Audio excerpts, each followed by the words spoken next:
What's going on, everybody? Welcome back to the channel. If you're new here, make sure you hit that subscribe button because today we're breaking down and predicting the entire AEW Revolution card. From championship matches to potential show stealers. We're going to talk about who wins, why they win, and what it might mean for AEW moving forward. We've got a huge lineup to get into, a 21-man Blackjack Battle Royal for the AEW National Championship, Andrade taking on Bandito in what could easily be a sleeper match for the night, Swerve going to war with Brody King, and Toni Storm facing Marina Shafir with everyone banned from ringside.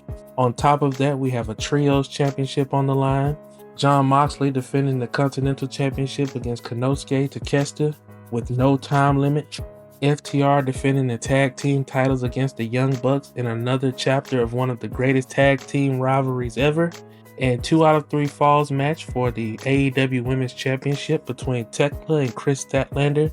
And then, of course, the main event, MJF defending the AEW World Championship against Hangman Adam Page in a Texas death match with one of the biggest stipulations AEW has used in years. If Hangman loses, he can never challenge for the AEW World Championship again. We're going to go match by match, break down the stories, and give our predictions on who walks out of Revolution with gold. Let's get into it.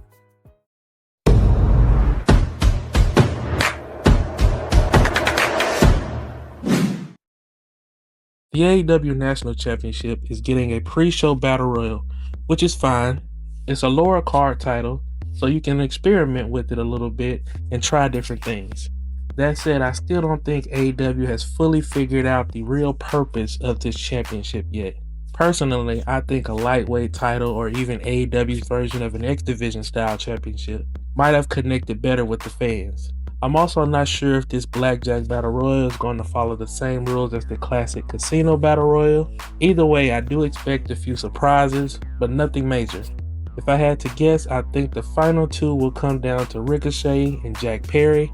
And with the hometown factor in play, I could definitely see Jack Perry picking up the win. This match could easily be a sleeper match of the night contender. Bandito was Wrestler of the Year for some fans in 2025, consistently putting on incredible matches every time he stepped in the ring.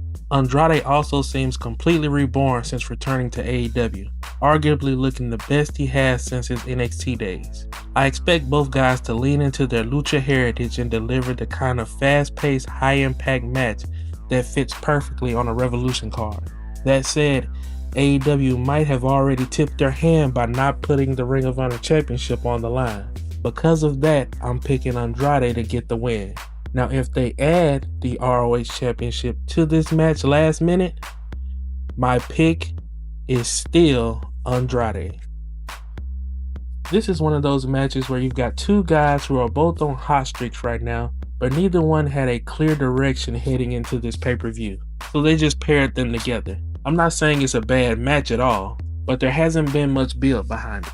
It feels more like there was a need to get both of these talent on the show, and these are the type of performers that can make it work and get the crowd invested regardless. I expect to see Swerve fully lean into his heel role here, while Brody could get one of the loudest babyface reactions he's had to date.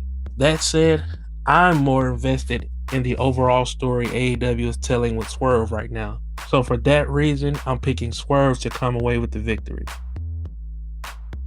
This is a match I'm really looking forward to. I know a lot of people aren't fans of Marina Shafir, but I actually am enjoying the progression of her character recently. Toni Storm, on the other hand, is still one of the most over acts in the entire company. Because of that, I'm really interested to see what kind of match these 2 can put together.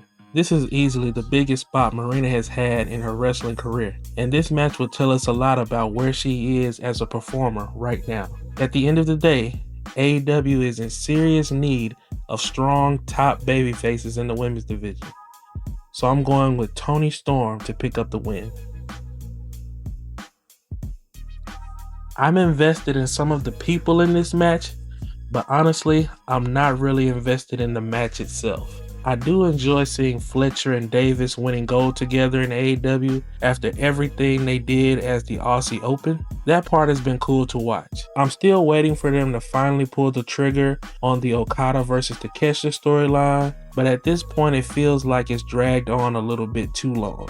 On the other hand, everything they've done with Kevin Knight this year has been excellent.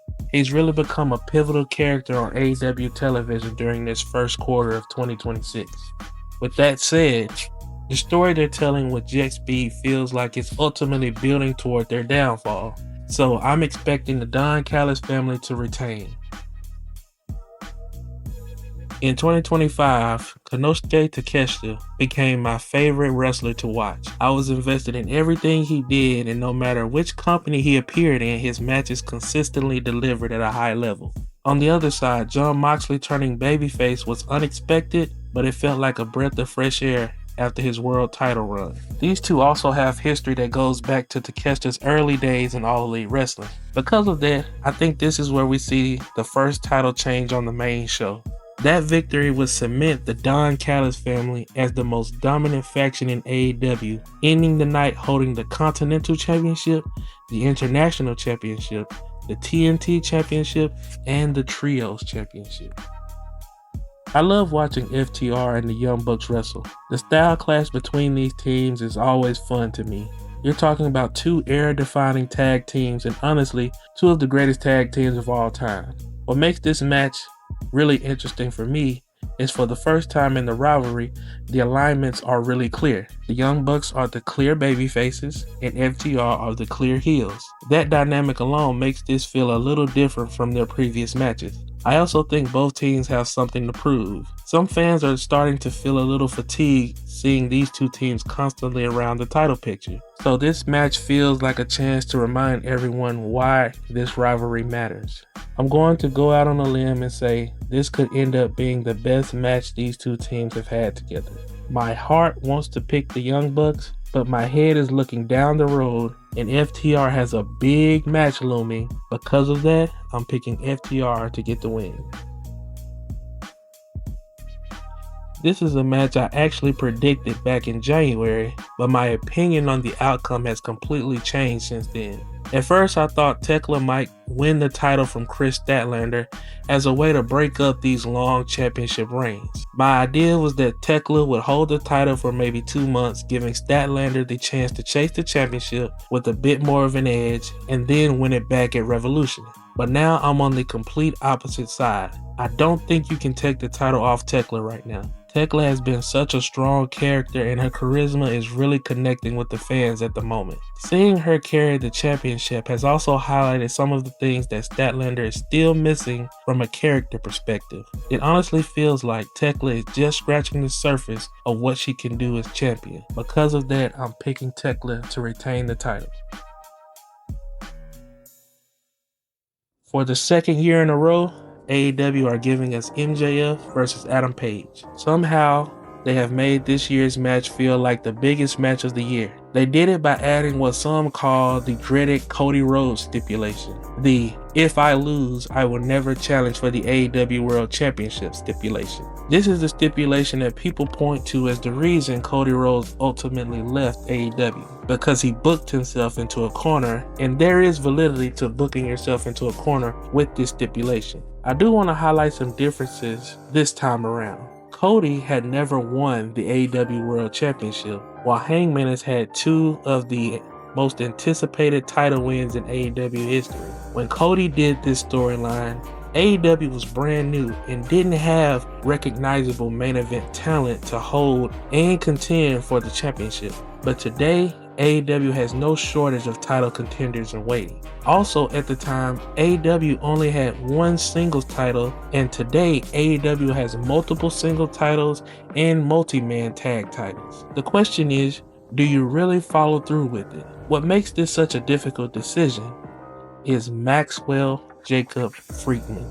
MJF is having a career resurgence. He's been delivering everything any AEW fan could have wanted from an MJF title run. He's having great matches, he's giving great promos, He's promoting the product in interviews and on the independent wrestling scene. MJF is exactly the guy you would want holding the AEW Championship right now. While I believe fans have cooled on Hangman from where he was this summer, fans don't want Hangman to never be champion again. This is a tough call for me, but I believe Tony Khan has a plan, and I think that plan includes MJF retaining the AEW World Championship.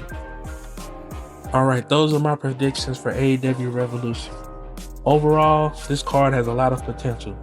There are a few matches that could absolutely steal the show, and if the stories pay off the way AEW hopes they do, this could end up being one of the most talked about pay-per-views of the year. But now I want to hear from you.